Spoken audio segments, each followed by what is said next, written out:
ఎంత కలర్ఫుల్గా ఉంది కదా. అడుగంటకుండా చేసుకోవాలి. హాయ్ అండి, ఈరోజు మనం బచ్చల కూర పప్పు కూర చేసుకుందాం. డ్రై పప్పు కూర. ఇది ఈ గ్లాస్తో గ్లాసుడు పప్పు పోసుకుందాం. ఈ గ్లాస్ ఇది కొంచెమే వాటర్ పోయాలి. బచ్చల కూర తరిగేసుకున్నాను. ఇది బచ్చల కూర, పచ్చిమిర్చి ఒక 3-4 పచ్చిమిర్చి, ఒక 2 కట్టలు బచ్చల కూర, ఒక గ్లాస్ పప్పుకి. ఇది పప్పు ఉడకక్కర్లేదు, పొంగక్కర్లేదండి. ఉట్టి కొంచెం స్టవ్ మీద కొంచెం వేడెక్కగానే బచ్చల కూర వేసేసుకోవాలి. పచ్చిమిర్చి వేసేసుకున్నాం మనం. ఇది కరివేపాకు అండి, ఇది కొత్తిమీర. మంచి పప్పు కుట్టుకుంటా ఉంటుంది. దీంట్లో ఇప్పుడు మనం కరివేపాకు వేసేసుకుందాం, కొత్తిమీర. మనం డ్రై పప్పు కూర చేసుకుంటాం కాబట్టి వాటర్ ఎక్కువ ఉంటే దాన్ని పక్కకు తీసుకోవచ్చు.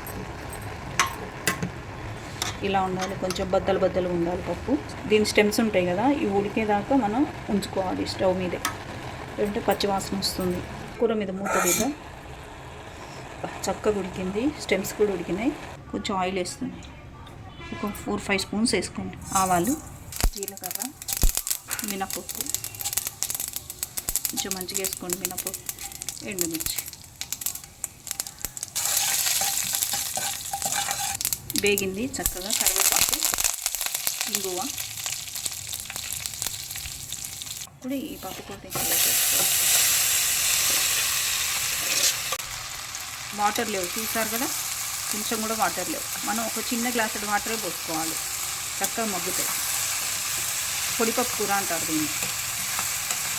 బంద్ చేసే ముందు కొంచెం సాల్ట్ వేసుకోవాలి. ముందే వేసుకుంటే వాటర్ ఉడతాయి. పసుపు,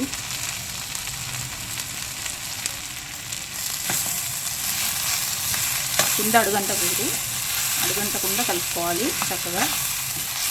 స్టవ్ హై మీద పెట్టుకోవాలి. 1 నిమిషం 2 నిమిషాల దాకా. తర్వాత సిమ్ మీద పెట్టుకోవాలి, ఎందుకంటే తొందరగా అడుగంటుతుంది. కింద బాండి మందంగా ఉండి పెట్టుకోవాలి. దీనికి సాల్ట్ వేసుకుందాం. దీంట్లో రాళ్ళు ఉప్పు వేసుకోకూడదు, మెత్తటి ఉప్పు వేసుకోవాలి, లేకపోతే కరగదు. 1 స్పూన్ వేసాను. కలుపుకుందాం ఒక్కసారి. కారం వేసుకుందాం. 1 స్పూన్ వేస్తున్నాను. చాలా టేస్టీగా ఉంటుందండి పప్పు కూర. పప్పు వేరు, పప్పు కూర వేరండి. పప్పు కూర అంటేనేమో ఆకుకూర వేసి డ్రైగా చేసేదేమో పప్పు కూర అంటారు. కొంచెం మంచిగా నూనెలో వేగాలి పప్పు కూర. పప్పు కూరకి తాలింపే అందామండి. ఎంత కలర్ఫుల్గా ఉంది కదా. అడుగంటకుండా చేసుకోవాలి. కొంచెం ఆయిల్ బాగానే పడుతుంది. కూర అయిపోయిందండి, డిష్ అవుట్ చేసుకోవడమే. చక్కగా వేగింది. పప్పు కూర అయిపోయిందండి, రెడీ అయిపోయింది. డిష్ అవుట్ చేశాను. ఎలా ఉంది పప్పు కూర? చాలా బాగుంటుంది.